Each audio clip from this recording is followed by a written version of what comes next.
I've been given the thumbs up by the chief, so we'll start this meeting. This is a meeting of the Board of Trustees of Weatherford College. Today's Thursday, December 8th, 2022. It is 2 p.m. and we're in the community room of the Emerging Technologies and Workforce Building located at 225 College Park Drive, Weatherford, Parker County, Texas, to consider and act on the posted agenda. We do have a quorum, and so I'm calling this meeting to order, and I'll ask Mr. Baker to give the invocation, if you will, sir. Thank you. Yes, sir. Happy to do that. Please bow with me. Lord, again, we're thankful to you to be here today. We're thankful for the season. Thank you for this opportunity to celebrate and then also to rest and reflect on the good things that we have here at Weatherford College. Please be with our students as they finish strong, and our faculty and staff as they finish strong in what can be a very busy couple of weeks. Thank you to our board for the time they have given up to serve our college, and please be with them as they deliberate. In your name we pray. Amen. Amen. Let's stand and I'll lead us in the Pledge of Allegiance. I pledge allegiance to the flag of the United States of America and to the republic for which it stands, one nation under God, indivisible, with liberty and justice for all. Thank you. Be seated.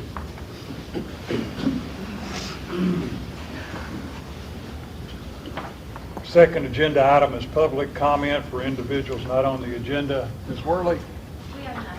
We have none. Thank you, ma'am. How are you today? I'm very good. Thank you. We'll move to number 3 on the agenda, President's Report. President Farmer. Thank you, Mr. Chairman.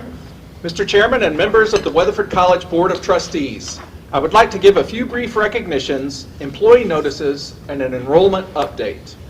Recognitions. Today we have representatives from the defending national champion Weatherford College women's rodeo team with us to make a championship ring presentation for our annual Weatherford College Board Appreciation. At this time, our amazing head coach, Johnny Emmons, will introduce his Cowboys and Cowgirls. Johnny. Thank you, Dr. Farmer. Today, Brady Good is part of our women's national championship. She's here with us. We also have Avery Matheson, who was the Arkansas State Champion tight end roper last year. And London Ross, who's one of the top barrel racers in college rodeo. And hopefully she helps us get back there again this year. I would like to thank Dr. Farmer and all the board for your support of the athletic program, especially the rodeo team. And as a token of that appreciation, we have rings for each one of you. So I'd like to y'all come up and do that. First, let's be Dr. Farmer's.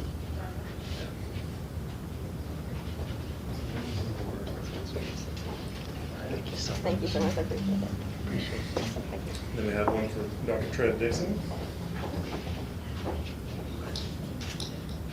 And then Mr. Doug Dowd. Doug Dowd. And Mr. Dan Carney. Thank you very much. Appreciate it. Mr. Mike Smith. Thank you, ma'am. Congratulations on y'all's achievements. And then we have one for Miss Alita Morris, who joined us at the CNFR this year. Might have made a rodeo family member. Thank you very much. And then Mr. Bailey, Mr. Bailey. Thank you so much. Yes, sir. And then for Mr. Marley. Thanks. We have one more presentation I'd like to make. Dr. Farmer, can you come out and stand in front?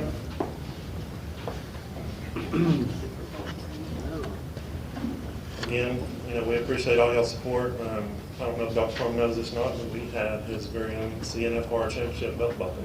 All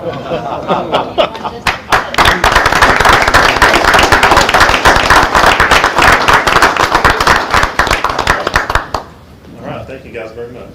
Thank you much. Before you leave, we probably want Dr. Farmer to say a few words. Thank you, Mr. Chairman. I can't tell you how incredibly proud I am of Our entire rodeo team, we had an individual male national champion as well. Johnny is just the most incredible rodeo coach. We've been to CNFR so many years in a row now. It's in the high teens. I've lost count. It's so many. 17 years in a row gone to CNFR. That is unparalleled. And we've got some fine human beings. Not only are they exceptional rodeo ropers and cowgirls and barrel racers and bull riders, but they're just wonderful human beings to be around. They're persons of character, and they're people that we're very proud to call Weatherford College alumni. So thank you and congratulations.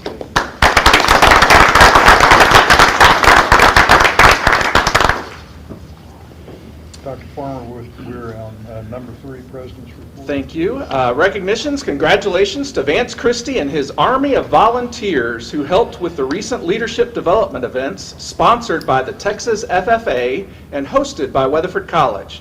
This highly successful event brought hundreds of students from all over the state to Weatherford College. Congratulations to the nationally ranked Weatherford College men's basketball team. Our coaches and players are off to a great start. Go Coyotes! Employee notices. DMAC Local requires the college president to provide the names of contract employees that have resigned since the last board meeting.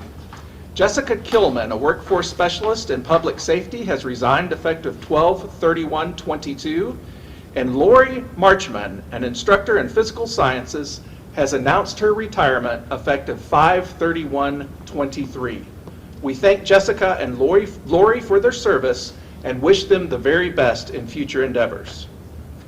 Policy BBD Legal Annual Trustee Training Report.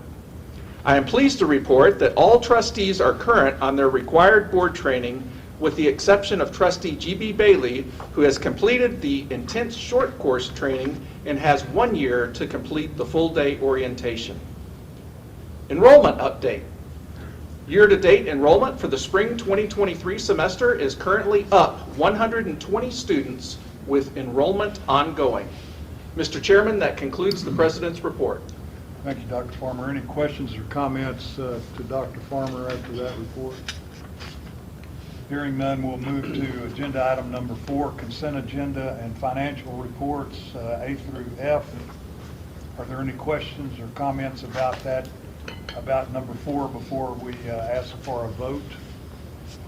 Hearing none, is there a motion to approve the consent agenda and financial reports? So moved. Is there a second to that motion? I second.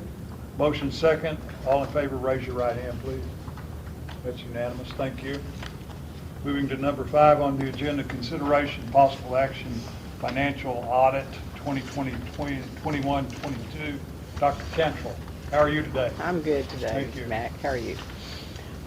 As usual, this time of year is our crowning glory of the whole year. We get to present the report.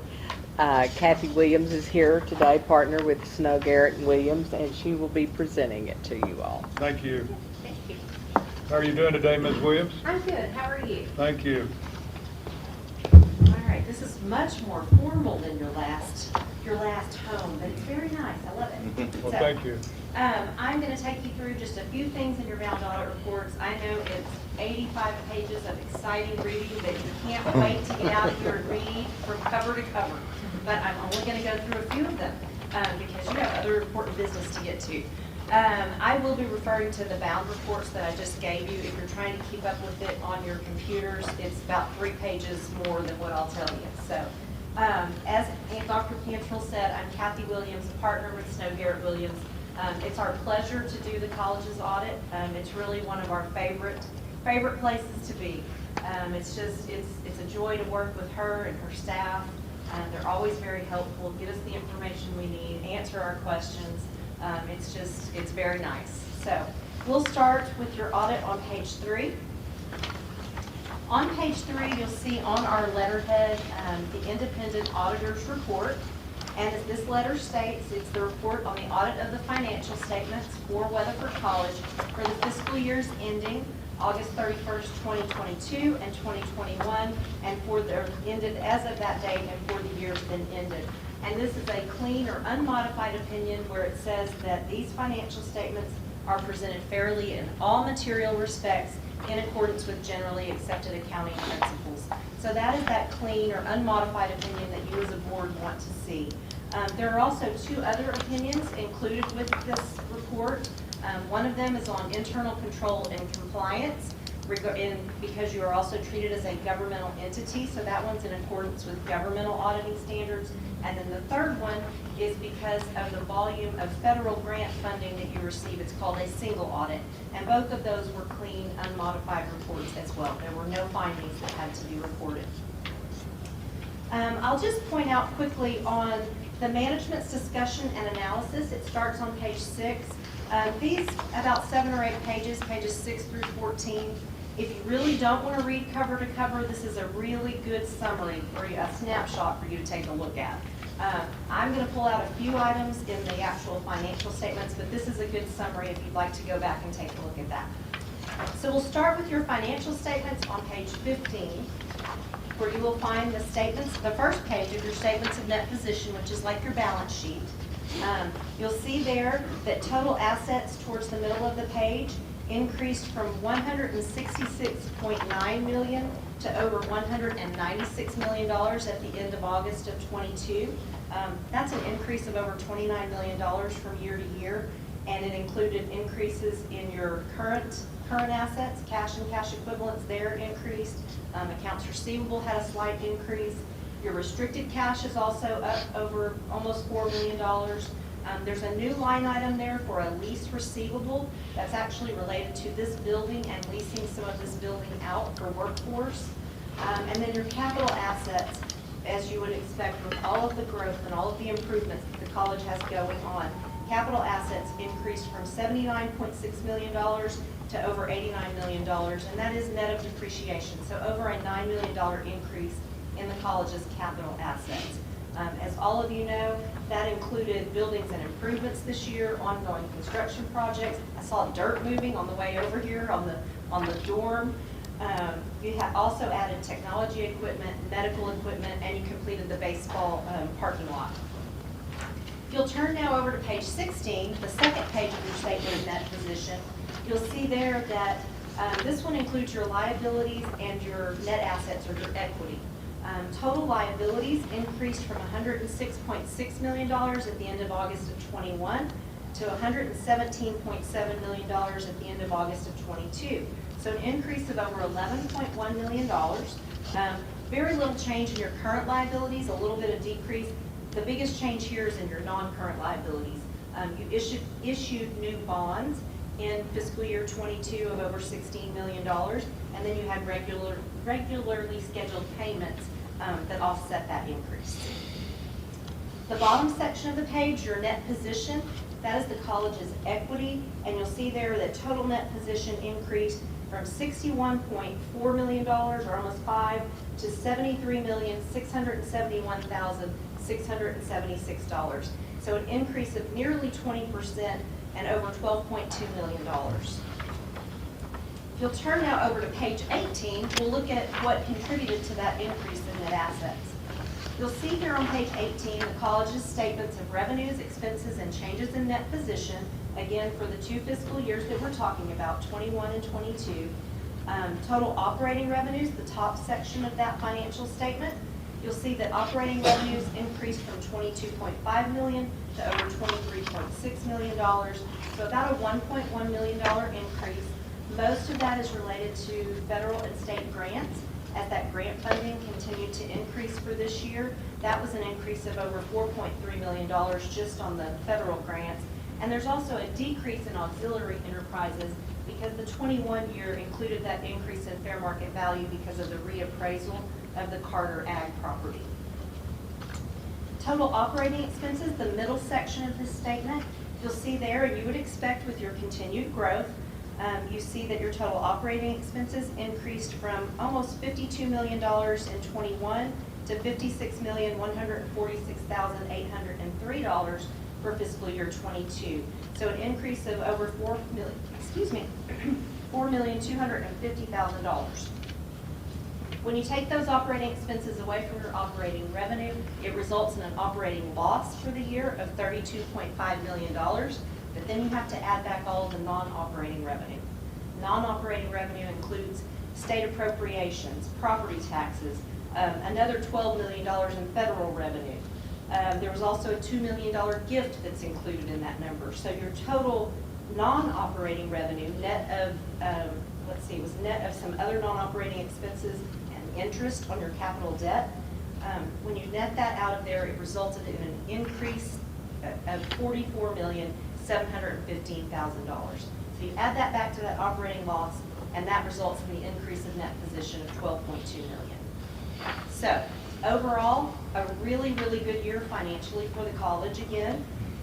It's very positive. It included, as I said, the continued growth. You added programs for academic and athletic programs in '22, and I know that's continuing to grow moving forward. And again, you also had additional grant funding this year, so that had a big impact on these financial statements. So all of that to be considered, it was a really good year. You keep having construction projects, and very, very positive from a financial statement standpoint. So, are there any questions? I told you I'd go fast. Were there any findings? Do you have a finding summation here? I do, and it's there were no findings, but there is, and this is, hold on, I'll get the page for you. I didn't have it marked, but I will tell you what page it's on. Page 74.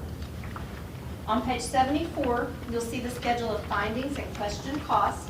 And what I've had someone ask before, and I think I've told some of you on this board before, is this like a report card? And it really is, because what it does is it summarizes the financial statement opinion, the internal control opinion that I mentioned at the beginning, as well as the single audit opinion. All three of those were unmodified, and then all of those boxes or lines are checked no on the right-hand side, that there were no findings or question costs that were required to be reported. Did that answer your question? Was that noted in your upfront statement? It doesn't have to be noted there. There are three opinions included in the audit. The first one is on the financial statements as a whole, and it refers to the other two opinions. The last two opinions are in the back part of this section, and they're the opinion on internal control and compliance in accordance with government auditing standards, and then the single audit opinion. How do you feel about not putting that in the opinions paragraph? That's required language, sir. Okay. That's the AICPA dictates that language. And there is reference to those other opinions in there.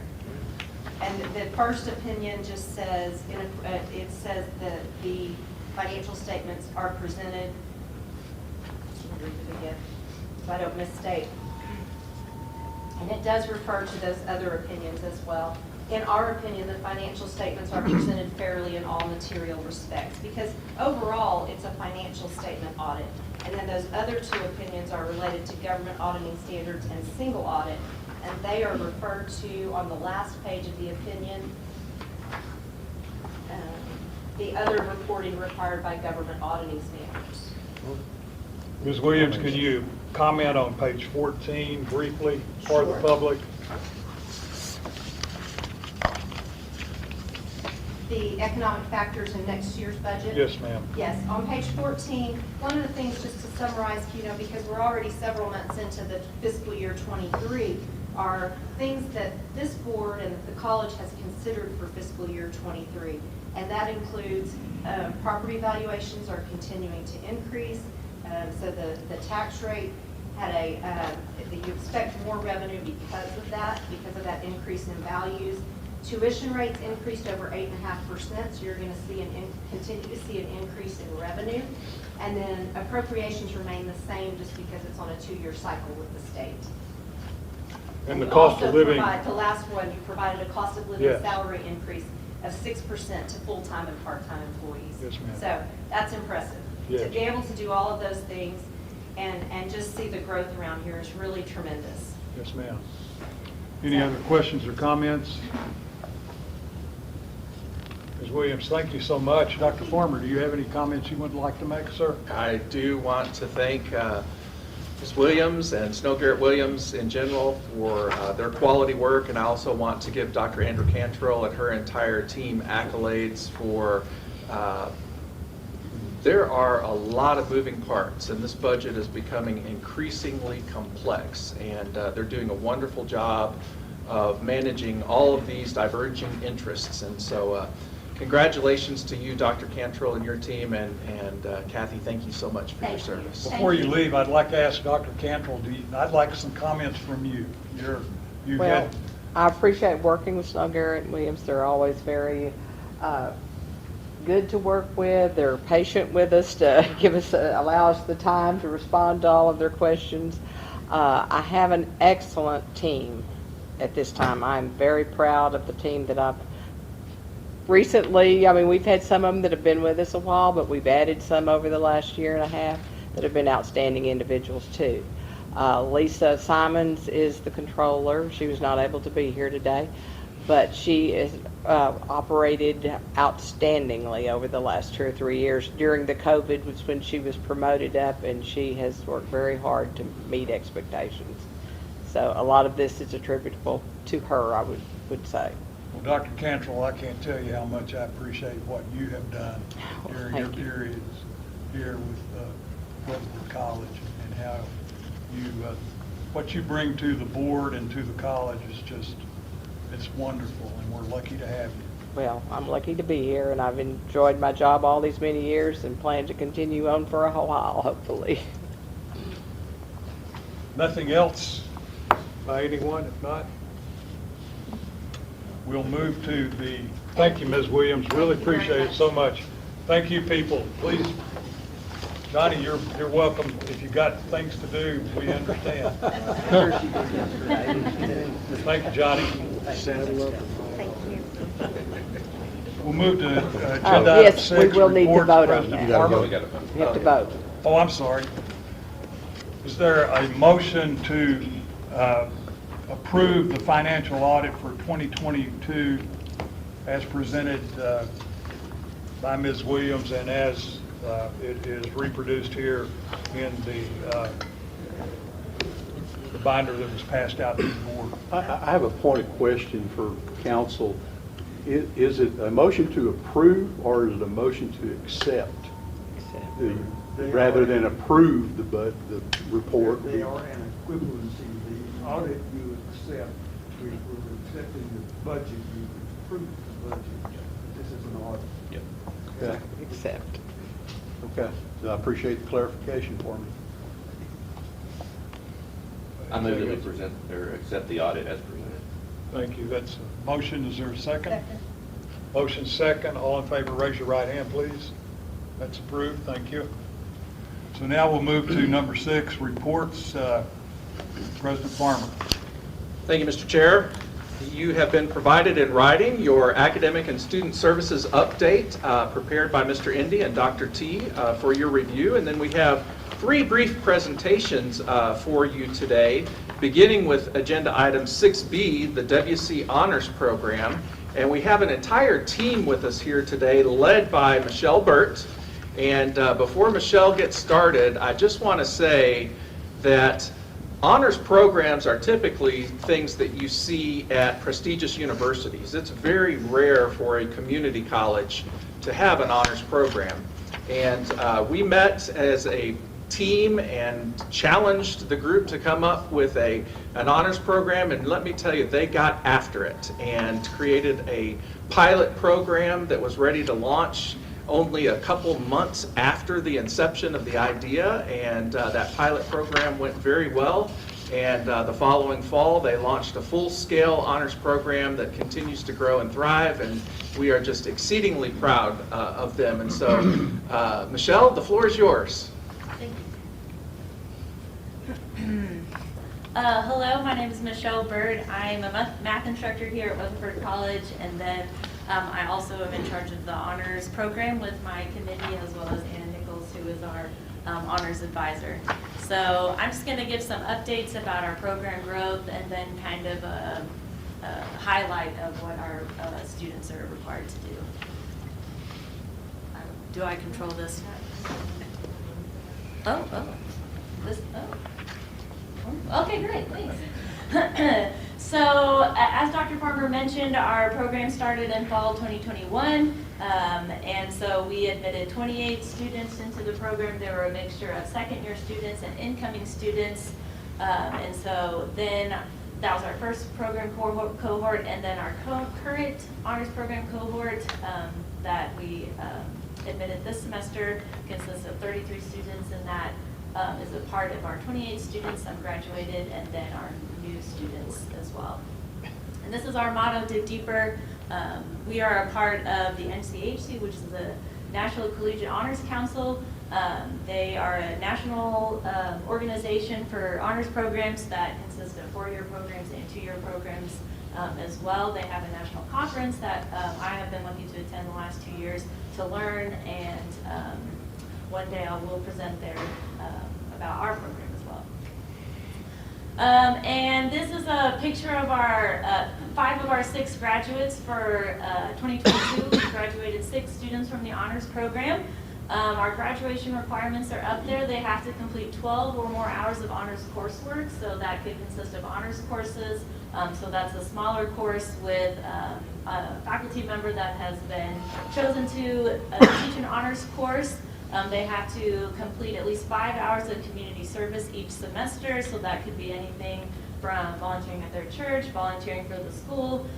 This semester, we partnered with the Red Cross, and a group of us went to Mineral Wells, and we were able to be a part of their Sound the Alarm program in Mineral Wells, and that was a great experience. And then the last thing that students have to complete is a capstone project, and that's an independent research project, which I'll talk about more in a minute.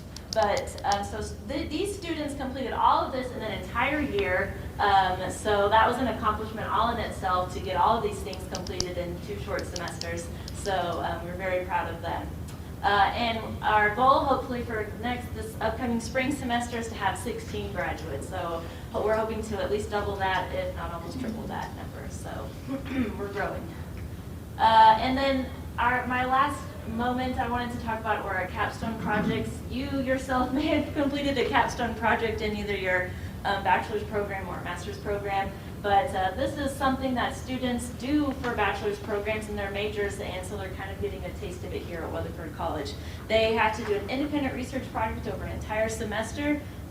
So including this semester, we had 3 students complete their capstone project, but we've had a total of 9 students that have done this independent research project. They partner with a faculty mentor, and it goes through the whole research process, and we've had a wide variety of projects.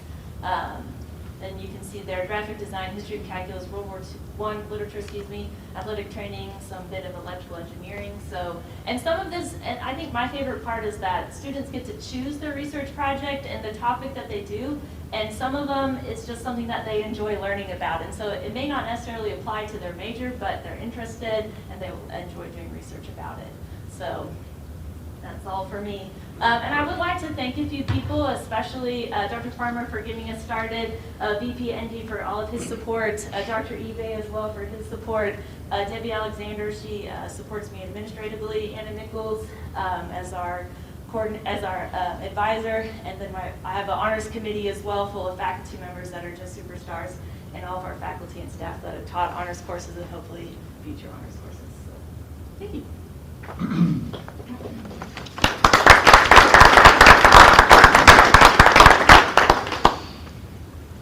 And I see in the board book there are some PTK trash art projects.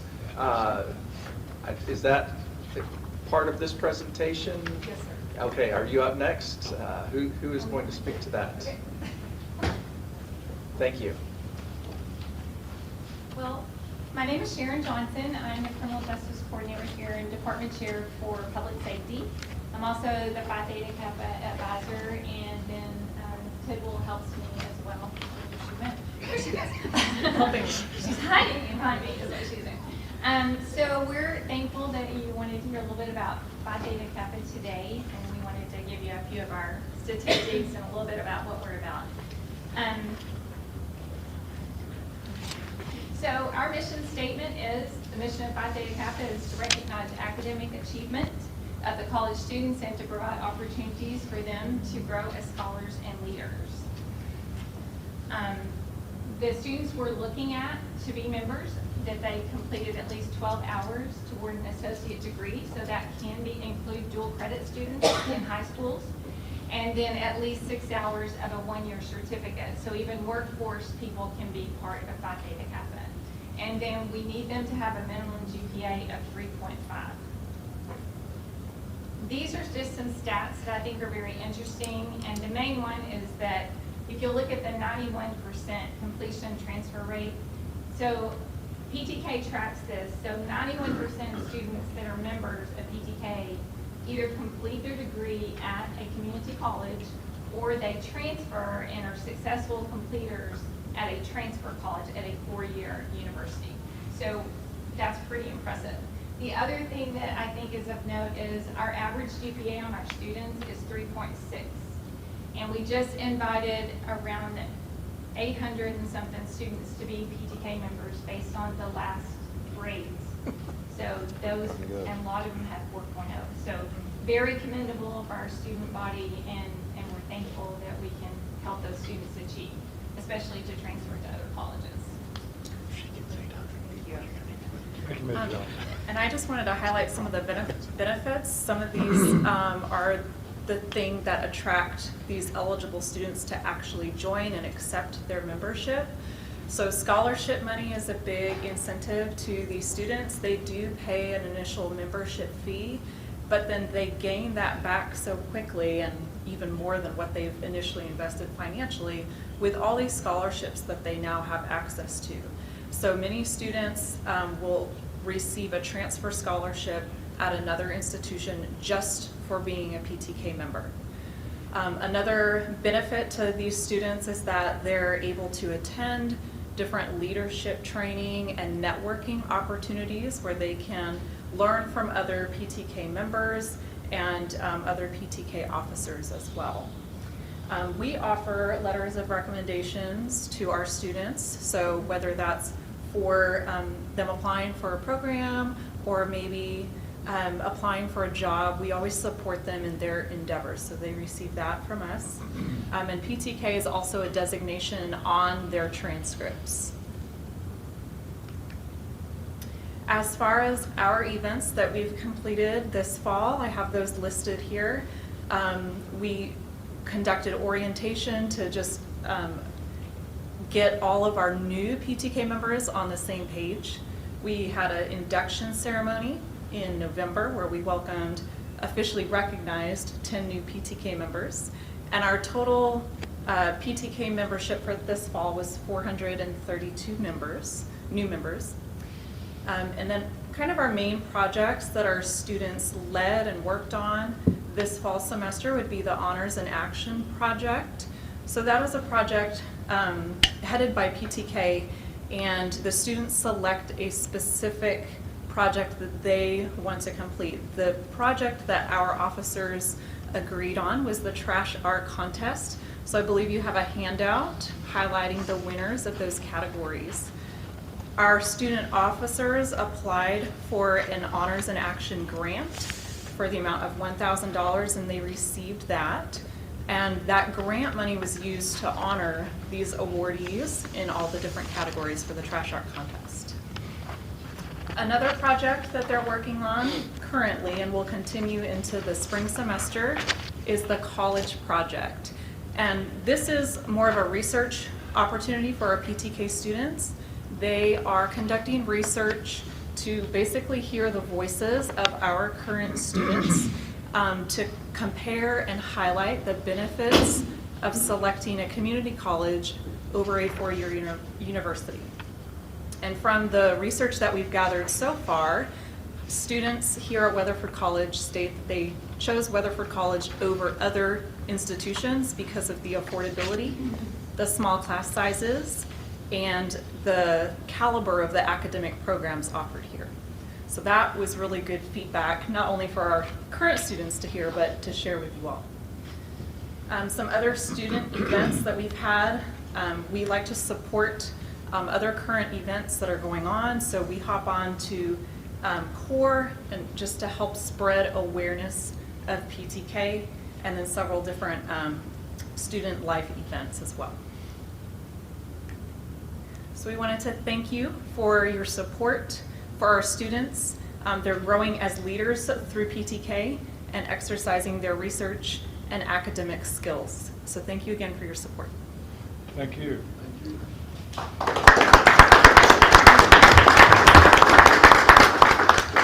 I'd like to thank both of you sponsors for doing such an exceptional job.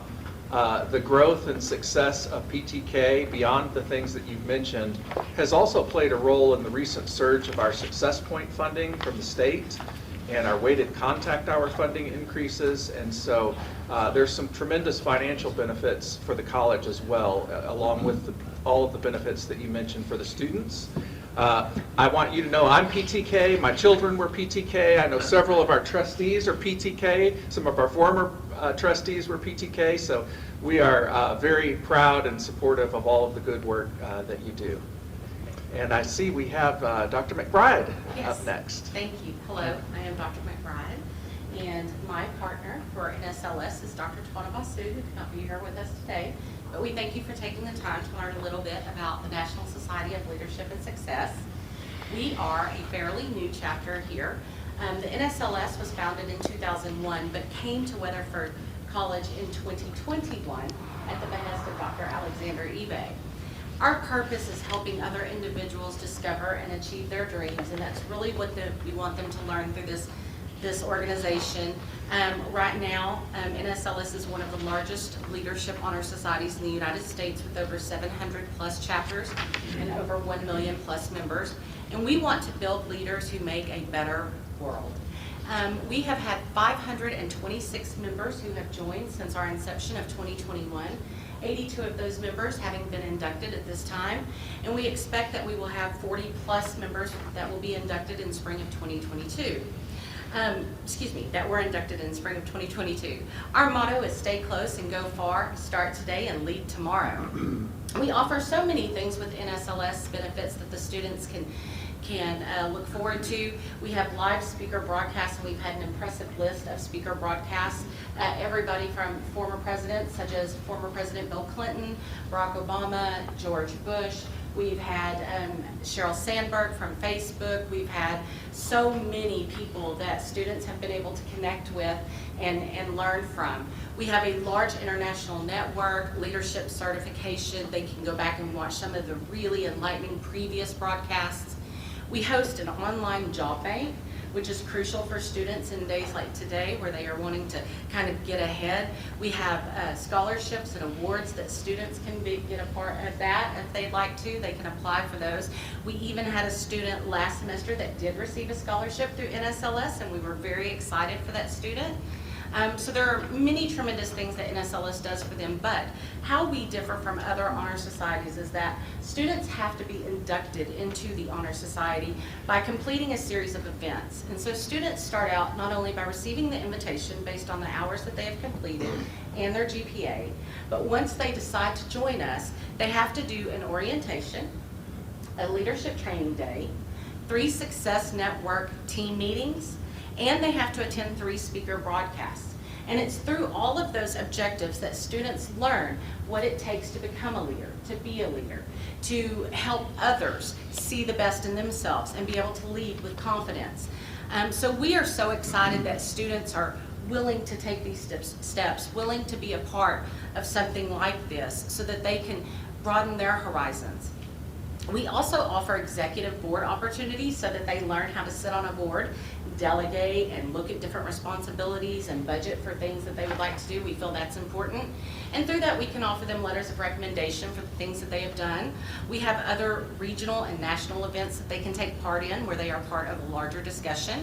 And we also have advanced and executive leadership certifications that they can obtain if they would like to go even further with their training. And so you can see here by this chart that there are higher levels that they can take, as I was discussing, and they can become a skilled leader, a facilitator, a mentor. There's many things that they can do. We are very concerned with giving back. A part of being a leader is that they step out front and do lead.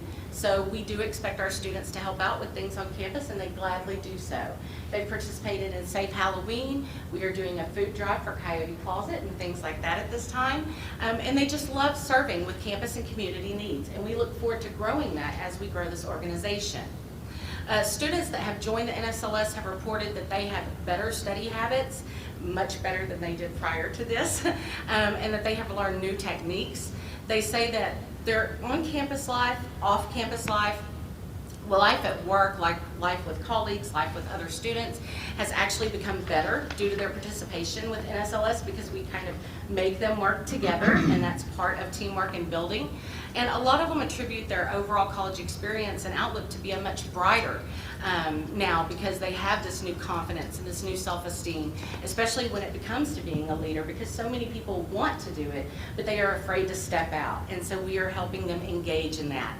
And we are very proud of these students and the members, and we are so thankful to Weatherford College for letting us do this, and to everybody that supports it. And we are so excited to see what the future holds. Thank you.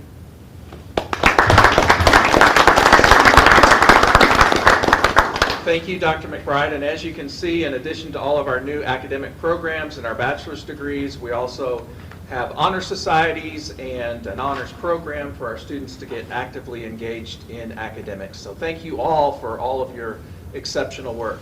Next, I am very excited to share with you an economic impact study that was led by Dr. John Jones, the Executive Director of Institutional Research. He hired a group of researchers from the University of North Texas to do an economic impact study on Weatherford College and our surrounding areas, and we have the very talented Dr. Tasha Brown with us here today to share the highlights of that Weatherford College economic impact study. Dr. Brown. Thank you. Good afternoon. Good afternoon. Thank you. I'm Dr. Tasha Brown, faculty member and sociologist. As a sociologist, one of my primary roles is evaluating individual and institutional behaviors and determining their impact on society. As such, it's always my desire to find positive outcomes and benefits for society. So today, I'm excited to share with you direct evidence of WC's positive economic impact on the DFW community based on the 2021 WC Economic Impact Study.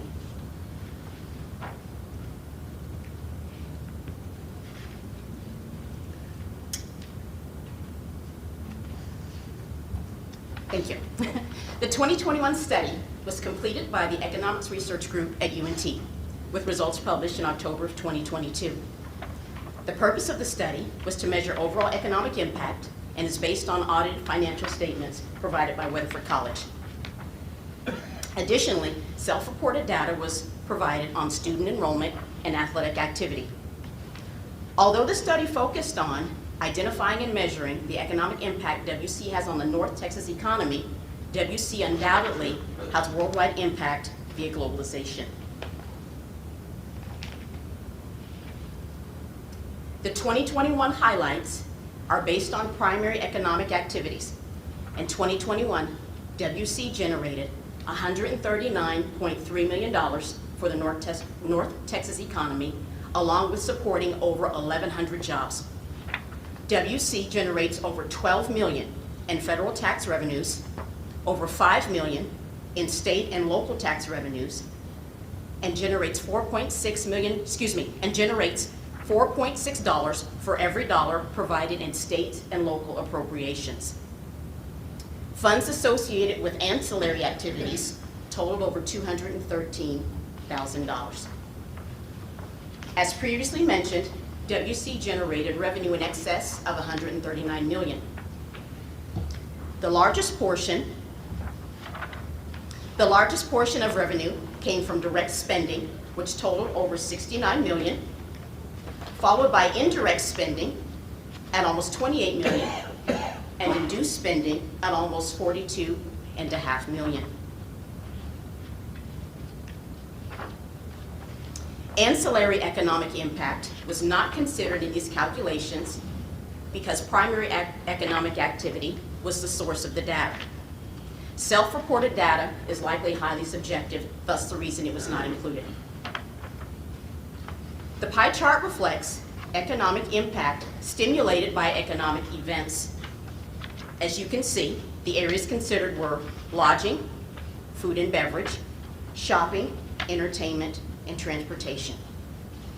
As this is the inaugural season of the volleyball team, and as the tennis team is in its second season, it will be necessary to include this additional data in future studies.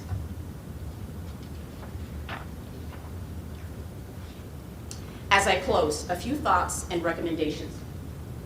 First, a longitudinal study which tracks data over time may be necessary. We'll be able to gather year over year, period over period information. Also, as the study does not include intangible items, finding a method to develop estimates for intangible items would be useful. One solution is to source other institutions to determine their methodology and measurement strategies. Additionally, we could also ask the Economic Research Group at UNT.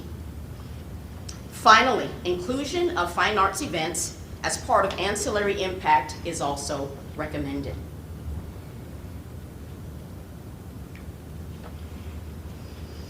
As the college receives additional approvals for new baccalaureate programs, as President Farmer seeks out additional articulation agreements and increased athletic offerings, and with the opening of the new dorm, additional positive impact can be anticipated. Having more robust data would undoubtedly further enhance the institution's quality reputation in both the local and academic communities. Ladies and gentlemen, it is always my pleasure to present data on social research. Thank you for your time and attention. I am Dr. Tasha Brown. Thank you, Dr. Brown. Any questions, comments? Yes.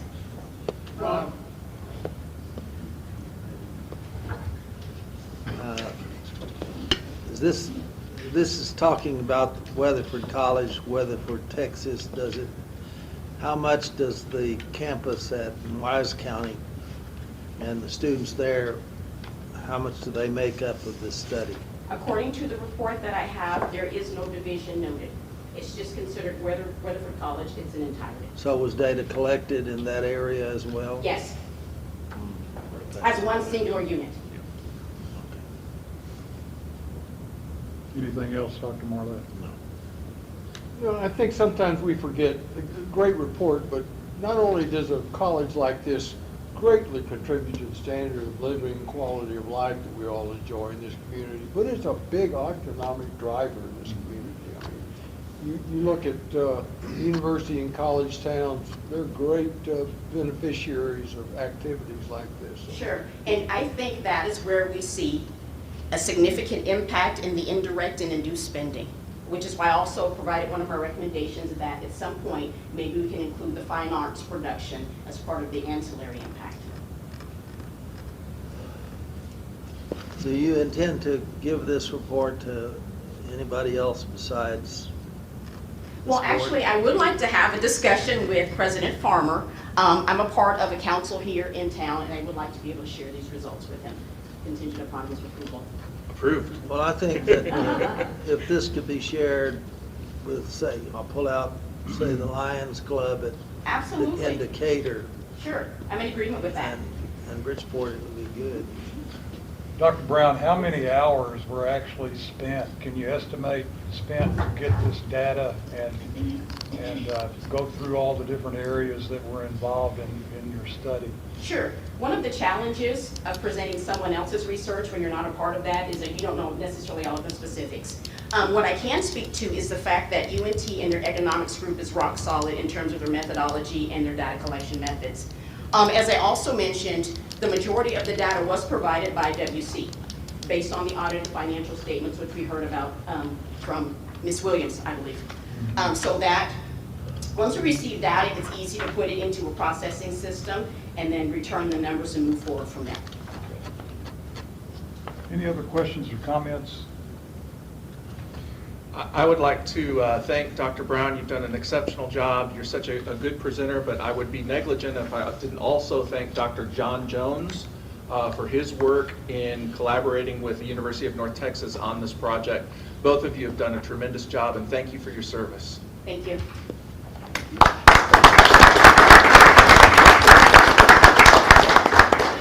Mr. Chairman, that concludes reports. What about B, task? Oh, I'm sorry. I nearly skipped a very important one there. I'm sorry, Paul. Thank you. So as Dr. Brown is exiting, we have our Human Resources Director, Mr. Paul Williams, with us today. And we have been working on a TASB salary study, the Texas Association of School Boards, for many, many months now. And we have their preliminary feedback. It is a moving target. I think Paul got an update late last night with updated numbers, but we wanted to put those preliminary numbers in your hand today, and then we'll be coming back to you in January with some harder numbers. So, Mr. Williams, the floor is yours. Thanks, Dr. Farmer. As Dr. Farmer said, my name is Paul Williams. I'm the Executive Director of Human Resources. I want to thank you for allowing me to have the time to come and speak with you about our TASB salary study. Just wanted to start off by giving you a little background of where we've come from up to where we are today. Prior to the 2021-2022 academic year, our pay structures had not been adjusted at all during those times. Now, we had taken some positive steps where we were giving percentage increases for our current employees here over those years. But again, our salary structures hadn't been adjusted at that point. Now, with the start of the 2021-2022 academic year, the board did approve a 5% increase for all of those salary structures. So again, a step in the right direction, but we realized that wasn't going to get us to market, to those market salaries. So we realized we needed a full study done. And in January of this year, we began looking for somebody to partner with to conduct that study. And in May of this year, we partnered with TASB, the Texas Association of School Boards, to conduct that study. So they began their study in June of this year, and during that time, again, we took some really positive steps. We implemented the board approved a $15 an hour minimum starting wage for our employees, and then gave another 6% across the board increase for all of our employees during that time that TASB was conducting their study. So TASB completed their study. They brought a draft proposal to us in late August. And because of the timing of that, when the budget had to be approved for this year and when we received that study, we didn't have time to analyze that and vet that information and bring the recommendation to the board for approval. So that information has been now vetted by the cabinet. The recommendation was taken to them this week. That information is in your packet that was given to the cabinet. And as Dr. Farmer said, I would anticipate early this coming year that there would be a final recommendation brought to the board for approval of that pay structure, of that salary study. I do want to point out that the information you have there, you'll see the cost estimate to implement this plan. Those figures will fluctuate, as Dr. Farmer mentioned. Probably not probably, I'm almost certain that the final figure the board will receive early next year will be different, a little bit different than what you see here as far as that final cost estimate, because market salaries are ever changing. It's a moving target for us. And when the salary was conducted, it's just a snapshot in time back in the summer of this year of what those market salaries look like. So there'll be some adjustments made to keep in line with the market. And then I also wanted to point out finally that in our commitment to providing market salaries, fair salaries to not only our employees but to our starting salaries, we partner with TASB to come in on an annual basis and review those salary structures to make sure that we're staying in line with the market. Does anybody have any questions for me? Well, I appreciate your report, and I really think these numbers are very important, and they tell us a lot. I think we need to work hard on this board with all the different employees of the college to improve the salaries. You know, to me, when you look at the the difference between 0 and 15 years experience, and it comes out to be maybe $13,000. You know, that's, I'm concerned about that. And that's just on the 9-month faculty hiring schedule. 12-month for a doctorate, it says $74,400, and then 15 more years, the schedule would boost maybe $16,000. And so that's concerning. And I know when you get on into the other job titles and the minimum, midpoint, and maximum, you know, inflation this year has just been crazy, and it's going up. The recession is on looming someplace, and we don't know where that is, and so it puts a lot of concern on all the good people that work here. And so I think it's important for the college, and especially the board, to work on working with you and all the people that work here. We want to try to pay them as well as we can. I know we've made, in my time on the board, I feel like we've made progress, but not what I consider to be significant progress in light of all the things that are going on here at the college. There's a lot of work that's done on educations. When we look at the police that we have here, when we look at all of the people like in the cafeteria, you know, you look at those numbers, and these people are being paid $15, $17.50, $20 minimum, midpoint, maximum, and they work hard there. Yes, sir. And we've had reports from those people, the custodians, all down through the different job titles here. We need to work hard on this. I'm not chewing anybody out. I just want to echo what you say, and we need to work hard on trying to figure out how to improve our pay for these good employees. Yes, sir. Are there any other comments about this? I would like to add that we were focused initially on taking care of our existing employees first, and thanks to all of the success that we've had, we now have the resources where we can turn to taking care of some of the starting salary scales and addressing some of these things that Chairman Smith is talking about. I want to express my appreciation to Mr. Williams, not only for his work on the salary study, but for his work as our HR executive director in general. With all the new programs, all the new personnel, it has been the busiest time in Weatherford College history in our HR department. And he and his team have done a tremendous job, and it is noticed and appreciated. So thank you, Mr. Williams. Thank you for your time. Thank you, Mr. Williams.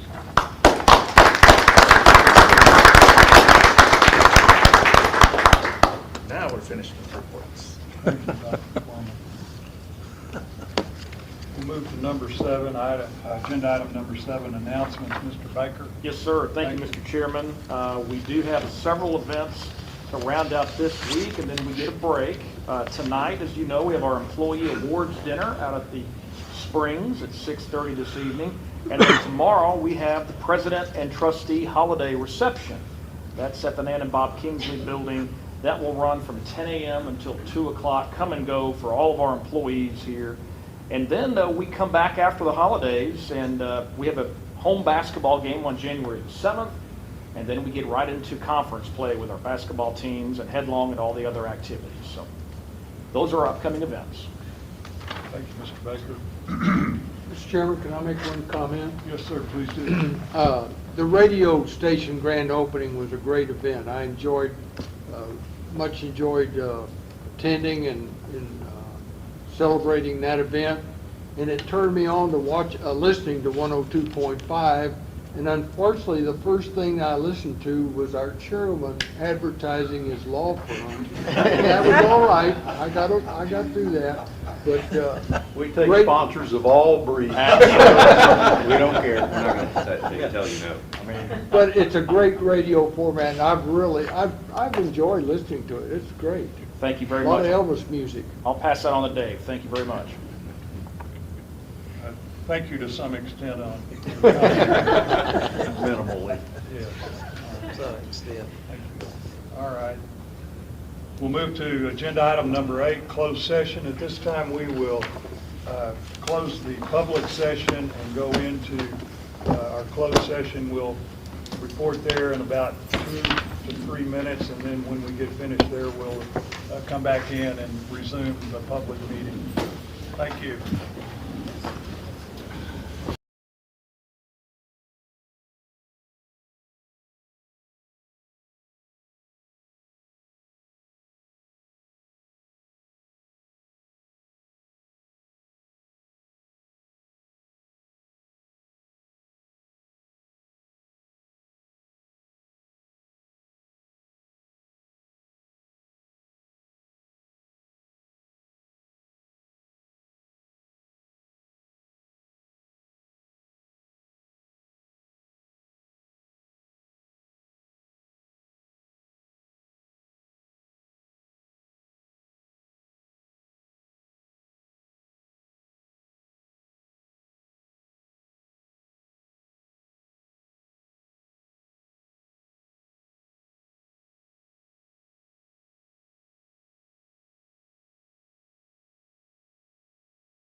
assembled. The board is back in the room, boardroom, and we will we'll reconvene the public session. It is now looks like 4:12, almost 4:13. And so we're back in public session, and the agenda item that we'll move to is number 9, consideration possible action, real property. President Farmer, we have one item under that agenda item, Parker County Historical Commission, Bill Warren.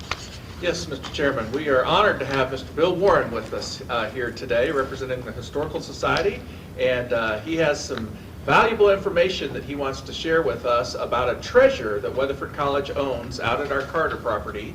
And without further ado, I will introduce Mr. Bill Warren. You have the floor. Thank you. Well, thanks very much, Dr. Farmer, for inviting us to meet here this afternoon, especially in your new building. It's beautiful. It's been a nice pleasure to see it up front close here. As he said, I'm Bill Warren. I'm with the Parker County Historical Commission. And I'm sorry our president, Terry Hubbard, can't be here this evening or this afternoon. She's otherwise involved with things. The Historical Commission was notified, probably about a month ago, about a staple that was on the Weatherford College property, as Dr. Farmer mentioned, on Carter property. We're talking South Main and B.B. Fielder, if you know where that location is. You've probably driven by it 100 times, and if you don't look right, you won't see the barn or the stable over off the highway. What I would like to talk a little bit about today is the historical background of the stable itself, and then request for a type of historical marker designation for the stable. I've got an opening question here, is what does a whaling ship captain, an Australian land surveyor to Her Majesty Queen Victoria, the grandfather of the Speaker of the U.S. House of Representatives, the founder of the Weatherford National Bank, a protege of Alfred Nobel, and a French count have in common? And I noticed we had one historian here, and maybe he can answer that question. I don't want to spoil the ending. Okay.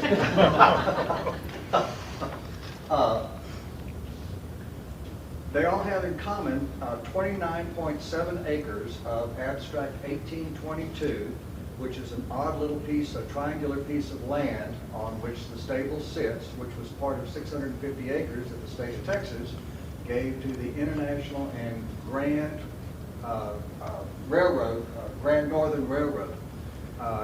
They laid 1 mile of track, so they got 640 acres back then.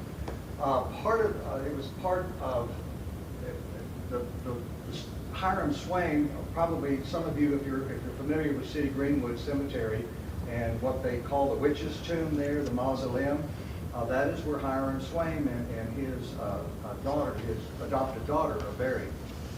He was a whaling ship captain in Maine, and he got tired of the sea, and he moved to Parker County and bought a bunch of land, including this property out here. He later sold that land to a guy named Charles Y. Braun Liger. Mr. Ligar was born in Ceylon, which is now Sri Lanka, and then he moved to Australia and New Zealand, and he was the Surveyor General for Her Majesty Queen Victoria. And he retired on a $3,000 a year pension from the service to the Queen, went back to Europe, got bored, and moved to Parker County for whatever reason. And he brought his daughter and granddaughter with him, and along with the daughter and the granddaughter, he brought his nephew, Harry Leister, to Parker County.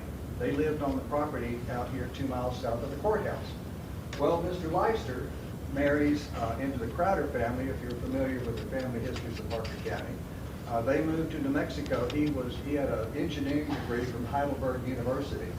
And he moved, or the family moved, or he and his new wife moved to New Mexico to work on the railroad out there. Well, they had a daughter there named Marie, and he died of undulant fever in New Mexico. They came back to, his wife and young daughter came back to Weatherford, Texas, and she ended up marrying the grandfather of Speaker Jim Wright. So had it not been for Mr. Ligar coming to Parker County, we would not have had Speaker Wright. Then Sam Milliken, some people may know his name. He was the founder of the Weatherford National Bank here. He also worked for the Franklin, Texas Land Company. I'm not going to get involved with that scandal. It's a story all by itself. Also, we had a guy named Alfred Hammond de Lucine. He dropped the de Lucine from his name because he got tired of people asking him how to spell it. And he was a protege of Alfred Nobel, yes, the guy of the Nobel Prize. Mr. Hammond's stepfather, Lavity LaGrave, sent Mr. Hammond $1,000, and we're talking after 1882, sent him $1,000, said, hey, we've got this Count Paul de Bresson coming over here, and I need you to help him out. I'm going to help you out with my advice and also with my money. So he sends him $1,000 in 1889. And in the same year, 1889, Count Paul de Bresson shows up in Weatherford, or in Parker County, with thoroughbred horses, trotter horses, imported from France. He first of all takes them to the Dallas Fair in 1889, and then he has a business here selling French thoroughbred horses for about a year. And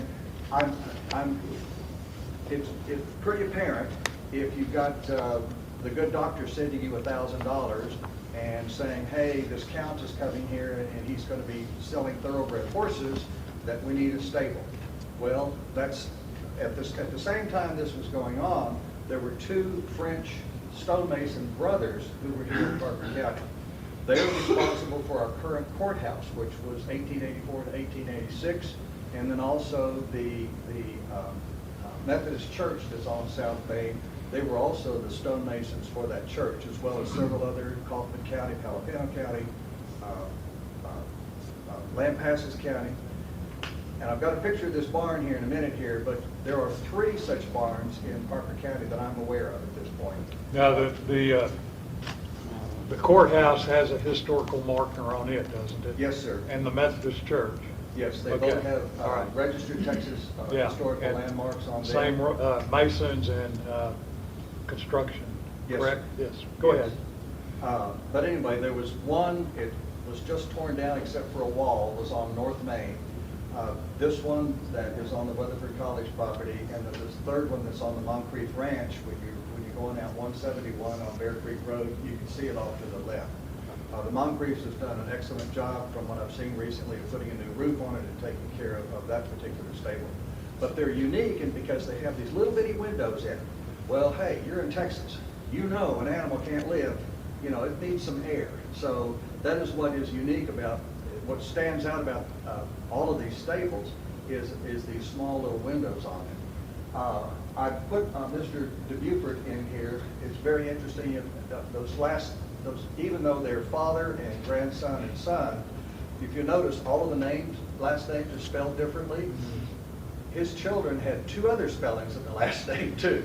So how you spelled your name was sort of how you decided you wanted to spell your name. But I figured some of you all may know Tom DeBuford, who was a well-known person here in Weatherford, as well as his father and grandfather. And then you all could probably teach me something on the Carters, who eventually owned the property. And it was Mr. Ivy Hand, who was one of the trustees here of this college then, that worked to get the land over there to Weatherford College. So that's a little bit of the background on this. There was, like I said earlier, there was a large French presence in Parker County for a while due to the Franklin, Texas Land Company. And the office building, if you're familiar with Bennett's office on the southwest corner of the square, that standalone building by itself was the Franklin, Texas Land Company office. There were 3 offices, one in Sweetwater, the home office here, and another one in Paris, France.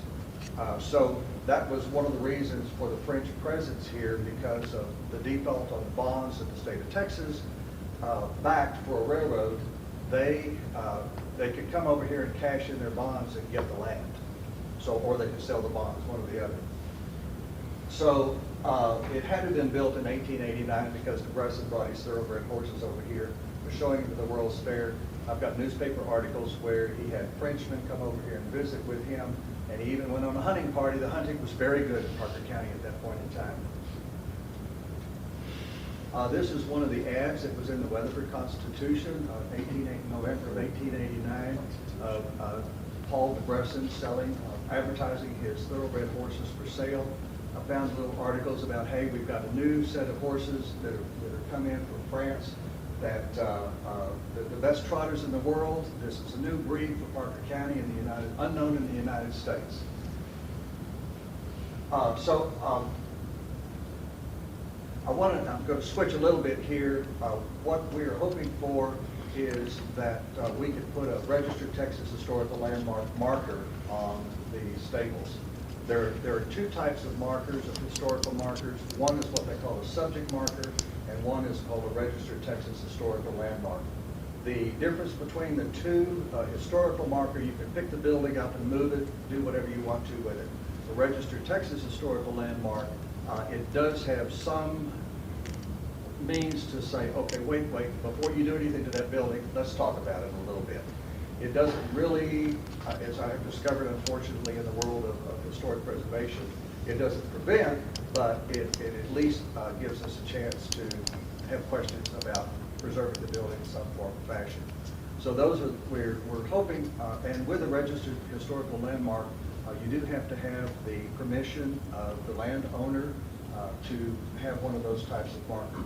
So we're asking if the trustees would approve whoever the person is that would be able to do that to have it as a registered Texas historical landmark. I hope I've given you some idea of the uniqueness of this particular piece of property. There are not many. There were only 2,700 French families in Texas in the 1890s.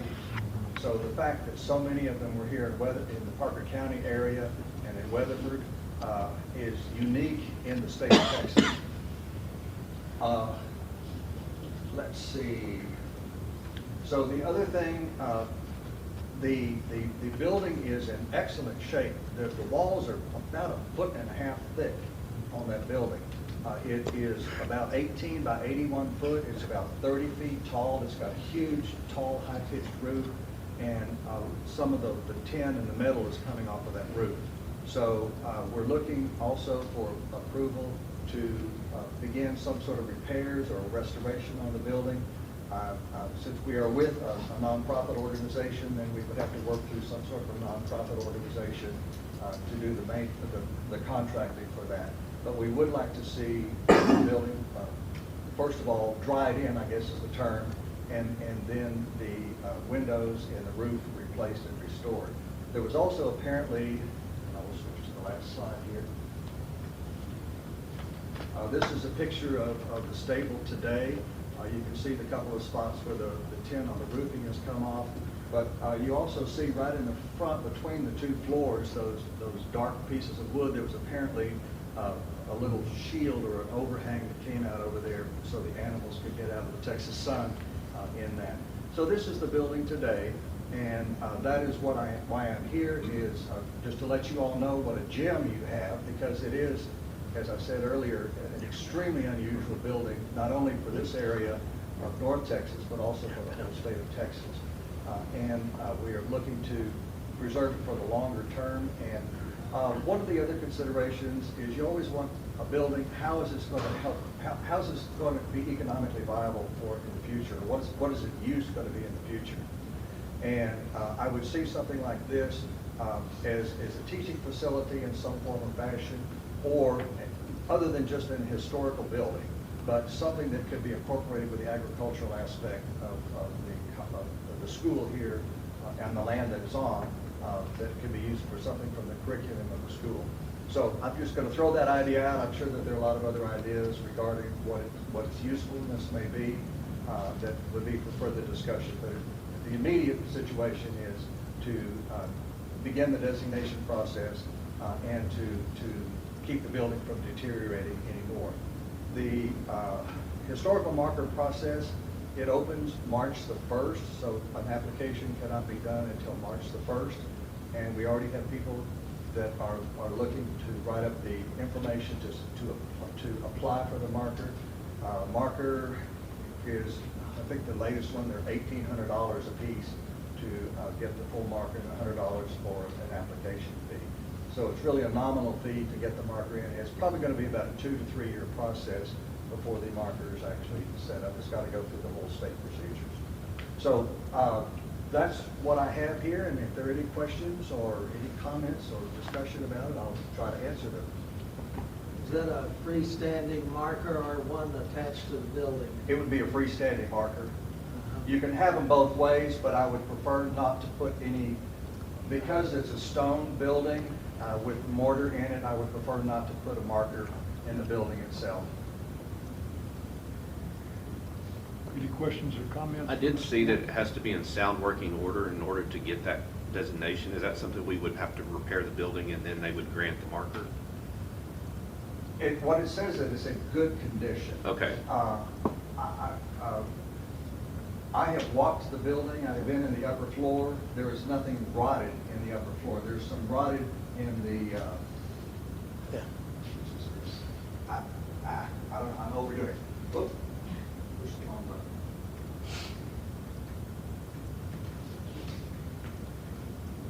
button. There is some in this area that's been moderately exposed, but the flooring in this area, there is nothing wrong with that flooring.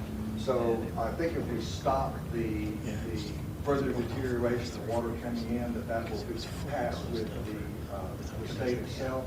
Also, again, for the time that it takes to do this, I've already gotten several people that are excited about trying to do this and promote it and get the money involved to start doing that. So it would be one of the things that I think as long as we have a contractor lined up, that the state's not going to question that.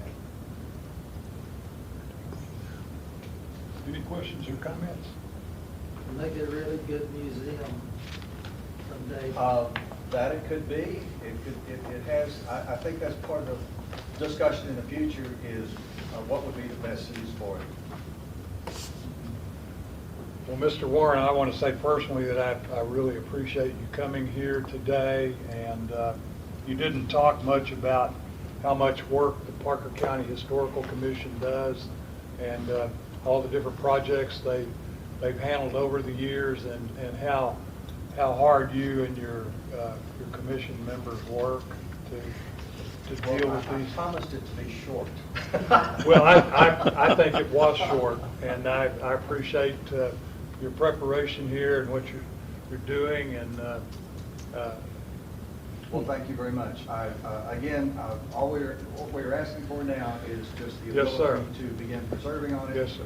And that it be a registered Texas Historical Landmark. I think that in fairness to you, I don't know that there'll be any action taken today, but there needs to be some study done, and I would have some work done in addition to what you've already done with the college and the people that are the administration and the other people that can help decide how to approach this request. But I really appreciate you coming. I'm sorry you had to wait so long, but thank you very much.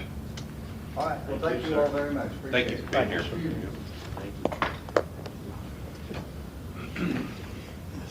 All right.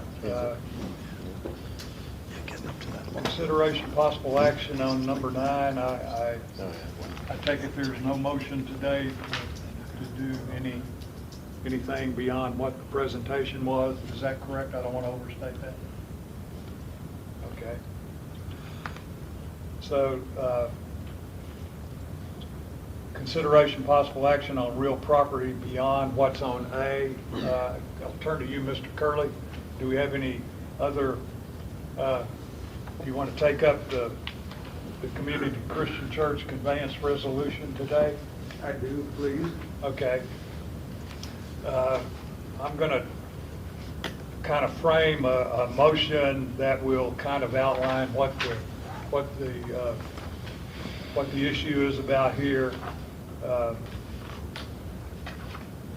motion would be to ratify the signing on January 10, 2022, an event that took place on January 10, 2022, by President Todd Farmer of the agreement. It's an agreement to convey property to the Community Christian School, Church School of Mineral Wells, a 501c3 nonprofit corporation, which was signed on behalf of Weatherford College at that time, and to approve an amendment of that agreement to convey the gift deed from Weatherford College to the Community Christian School as presented to the Weatherford College Board of Trustees at the regular meeting today of the board, December 8, 2022, and include in the minutes of the of this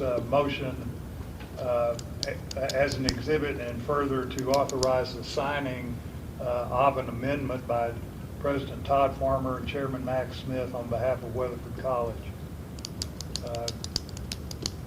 Also, the motion would be to authorize the execution of a gift deed with Weatherford College as grantor and Community Christian School as grantee, as presented to the board at the regular meeting of today's board meeting, and sign that gift deed by Max Smith as chairman of the board. You need to amplify on that or explain anything about that, Mr. Curley, at this time? No, sir, I think that if we had that motion, we could proceed to consummate what we've been working on now for a while. Does everybody understand the motion? Yes. All board members? Does anyone want to make that motion as I basically dictated it? I'll make the motion then. You got that? You'll make the motion? I'll or- second. Okay, there's a motion and a second by Dr. Dixon and Doug Boyd, Doug Dowd. All in favor, raise your right hand. That's unanimous. Thank you. That motion passes. All right, I think that sends us down to agenda item number 10, consideration possible action, appointment, employment, evaluation, reassignment, duties, discipline, dismissal of a public officer employee. Do we have any action there? It's my understanding that we don't. So we'll move to agenda item number 11. Is there a motion to adjourn? I so move. Is there a second? A second. All in favor, raise your right hand, please. That's unanimous. We are adjourned. Thank you very much.